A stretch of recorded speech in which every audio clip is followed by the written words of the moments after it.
Tem uma coisa estranha acontecendo. Nunca se falou tanto em cuidar do corpo. Emagrecer deveria ser algo ligado à saúde, mas acabou se tornando um produto, um marketing mais bem feito da história, onde vale de tudo para você alcançar a beleza ideal. Você começa a olhar para sua barriga diferente, para seu rosto diferente, começa a se comparar com gente que você nem conhece, vivendo uma realidade que você nem sabe se é real, porque a internet não te entrega a história inteira.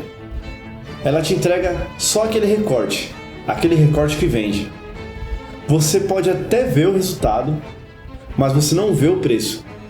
Você não vê o cara que está usando hormônio, está vendendo aquilo como se fosse só disciplina.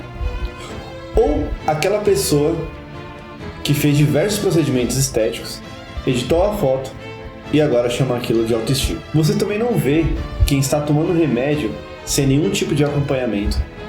Aquelas pessoas que estão fazendo dieta maluca, treinando no ódio e vivendo com medo de engordar de novo. E é por isso que esse assunto é tão sério. Melhorar. Está tentando chegar a um patamar de comparação que ela mesma criou. E vale de tudo para conseguir chegar lá. E antes que alguém venha distorcer o que estou falando, deixa eu só deixar uma coisa bem clara nesse vídeo. Esse vídeo não é contra o monjaro, não é contra o remédio e também não é contra o médico. Não é contra a pessoa que precisa de tratamento, porque realmente tem gente que precisa de suporte médico para emagrecer. Tem pessoas que têm obesidade, problema metabólico, compulsão alimentar, limitação física e anos de tentativa e só frustração. Essa pessoa não precisa de julgamento, ela precisa de acompanhamento, cuidado e responsabilidade. O problema não é o remédio. O problema é quando a pessoa acha que uma caneta vai resolver uma vida inteira. Porque emagrecer é uma coisa. Agora, você mudar o seu estilo de vida e manter boas escolhas é outra. E hoje eu quero falar sobre isso. Uma coisa que pouca gente para pensar: corpo sempre contou uma história. Ao longo da história, o padrão de corpo ideal sempre funcionou como um espelho do contexto econômico. Durante muitos séculos, o corpo mais cheio, ou o corpo gordo, foi um sinônimo de riqueza, saúde e fartura.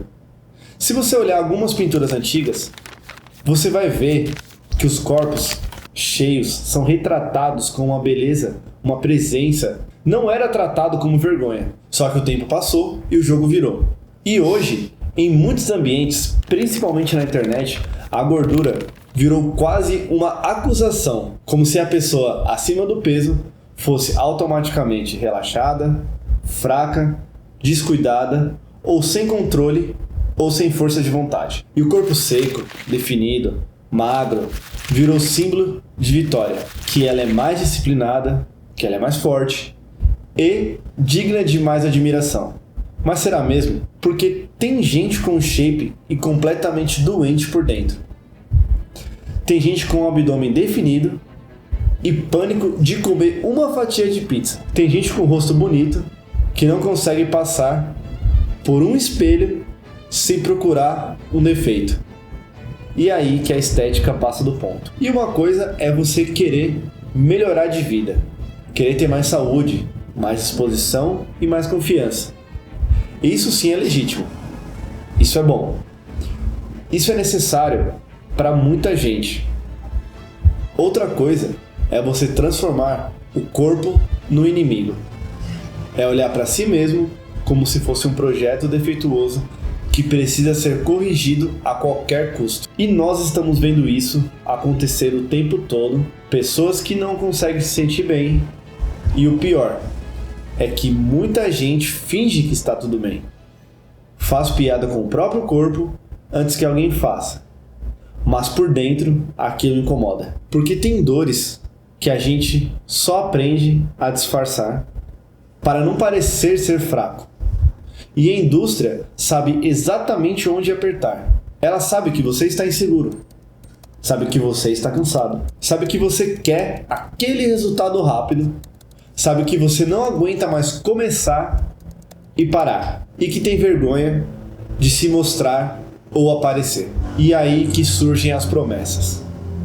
Uma caneta emagrecedora, uma cirurgia, o protocolo de dieta, aquele desafio de 21 dias e o famoso produto milagroso. Aquela transformação absurda, um antes e depois, que parece resolver tudo. E eu entendo porque isso seduz. Quando você está cansado de sofrer, qualquer atalho parece salvação. O problema é que nem todo atalho te leva à liberdade. Alguns só te levam para uma prisão mais bonita. Então vamos falar do Monjaro, porque esse nome virou praticamente um símbolo da época em que a gente está vivendo. Tem gente tratando como um milagre, tem gente usando escondido e outros querendo usar sem entender o que está fazendo. E para mim, a questão principal não é se o Monjaro é bom ou ruim, mas sim o que ele está tentando resolver. Porque se você está tratando uma condição real, acompanhada por um médico, está com uma alimentação ajustada e um protocolo de treino, essa é a maneira mais responsável de usar esse medicamento. Agora, se você está usando qualquer recurso para tentar apagar a vergonha que sente de si mesmo, aí o buraco é mais fundo. Porque nenhum remédio te ensina a se respeitar. Nenhuma caneta ensina você a lidar com a ansiedade. Nenhum procedimento ensina você a parar de comer por pura emoção. Nenhum resultado rápido constrói uma rotina por você. E talvez seja isso que ninguém queira ouvir. Tem gente que quer emagrecer, mas não quer mudar a relação que tem com a comida. Quer secar, mas não aprende a lidar com a frustração. Quer melhorar o corpo, mas não aprende a mexer na rotina. Sono, nos ambientes, nas escolhas, nas pessoas que incentivam os mesmos vícios. Quer um corpo novo, mantém na mesma mente velha e a mesma rotina. E isso cobra um preço. Esses dias um seguidor me mandou uma mensagem. Eu vou chamar ele de Rafael. O Rafael tem 32 anos. Trabalha muito, chega cansado e vive naquela sensação de que está sempre tentando recomeçar a própria vida. Ele já tentou a academia várias vezes, pagou o aplicativo, fez dieta restritiva, já comprou marmita fitness achando que agora vai, mas nunca conseguia se manter na rotina. E ele me falou uma coisa que eu fiquei muito pensativo. Ele falou: eu não estava cansado só do meu corpo, eu estava cansado de não conseguir seguir o que eu prometia para mim mesmo. Porque toda vez que ele começava e desistia, parecia que perdia mais um pedaço da confiança nele mesmo. Até que um dia ele começou a ver essas transformações absurdas na internet e descobriu as canetas emagrecedoras. E aí ele pensou que talvez era isso que estava faltando. Então ele começou a usar. Só que ele começou a usar por conta própria, sem nenhuma prescrição médica. E segundo ele, o resultado veio muito rápido, o rosto mudou, as roupas começaram a servir e as pessoas também perceberam essa mudança que o Rafael estava tendo. E ele me falou que fazia anos que não se sentia tão admirado. Só que aí uma coisa aconteceu e isso ninguém fala direito: o efeito rebote. Com o tempo, ele começou a relaxar porque achava que o problema estava resolvido e a rotina continuava bagunçada. A ansiedade continuava ali, a relação com a comida continuava ruim e quando ele parou, o peso voltou, só que 2 vezes pior. Conversando comigo, ele me falou que foi como subir muito rápido e cair mais rápido ainda. Foi aí que eu dei o seguinte conselho para ele, porque ele percebeu que o seu corpo tinha mudado por um tempo, mas não tinha mudado o estilo de vida. Foi aí então que eu falei para ele decidir algo novo, sem pressa, sem tentar virar outra pessoa em 20 dias. Eu disse para ele começar pequeno, com uma caminhada depois do trabalho, para ele treinar mesmo sem vontade e parar de descontar tudo na comida. E prestem atenção,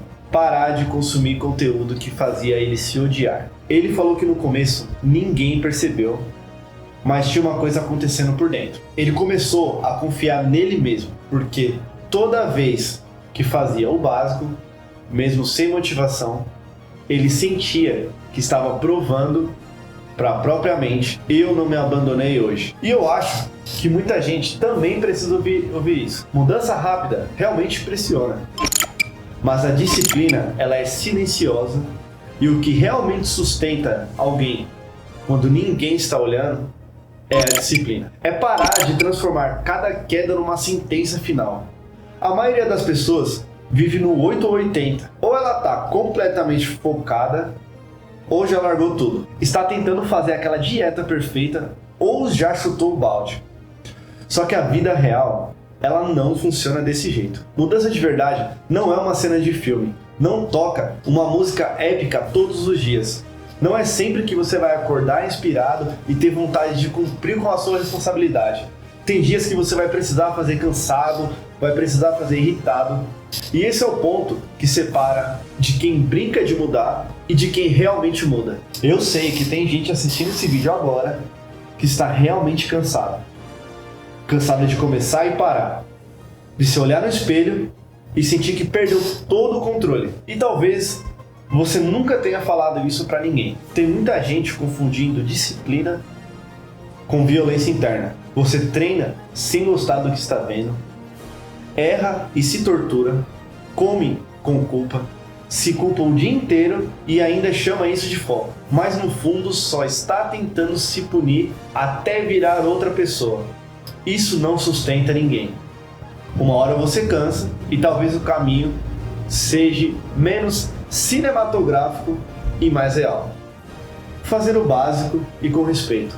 Não porque você se odeia, mas porque cansou de se abandonar. Você precisa parar de negociar com a versão de você que sempre te convence a ficar no mesmo lugar. Então, quando eu falo de disciplina versus Monjaro, eu não estou falando de uma guerra contra o remédio. Eu estou falando de uma guerra contra a ilusão de que existe transformação sem responsabilidade. Ajuda existe, tratamento existe e a medicina está aí para isso. E ainda bem que está. Mas a responsabilidade não dá para terceirizar. Você pode ter apoio, mas ninguém vai dormir por você, treinar por você ou escolher sua comida todos os dias. Ninguém vai entrar na sua cabeça e vencer suas desculpas. Essa parte é sua. E talvez isso possa até gerar um desconforto, mas também é libertador. Por quê? Se uma parte é sua, então você ainda tem poder. Você não precisa esperar aquela segunda-feira perfeita. Também não precisa esperar ter o dinheiro para ter o melhor protocolo ou comprar uma roupa nova para se sentir mais confiante. Comece com o que você tem agora, com uma caminhada, com um treino, uma refeição melhor, uma noite de sono melhor e até deixar de consumir um conteúdo menos tóxico. Faça uma pequena promessa ser cumprida. Parece pouco, mas uma vida muda quando a pessoa começa a cumprir pequenos acordos consigo mesmo. Porque no fundo, o que você está tentando recuperar não é só o corpo, é a confiança. A confiança de olhar para si mesmo e pensar: dessa vez eu não vou me abandonar. E quando essa chave vira, acabou. Você pode cair, mas você volta. Você vai errar, mas você vai ajustar. Desanima, mas continua. Porque o objetivo não é ser perfeito, é ser alguém melhor do que ontem. Então, se você está pensando em usar alguma ferramenta, só use com responsabilidade. Procure um médico, faça exames e tenha um acompanhamento. Não seja irresponsável com a própria vida só porque está com pressa. Mas com ou sem ferramenta, entender uma coisa é importante. O atalho pode mudar o seu corpo por um tempo, mas a constância muda a sua história. E se tem uma mensagem que eu quero deixar nesse vídeo, é essa: você não precisa virar outra pessoa para começar a se respeitar. Você precisa começar a se respeitar para não passar o resto da vida tentando fugir de quem você é. Eu sou o Fabrício e se você quer mudar a sua vida de verdade, pare de procurar salvação em tudo que está fora e comece a construir sua versão que ninguém consegue comprar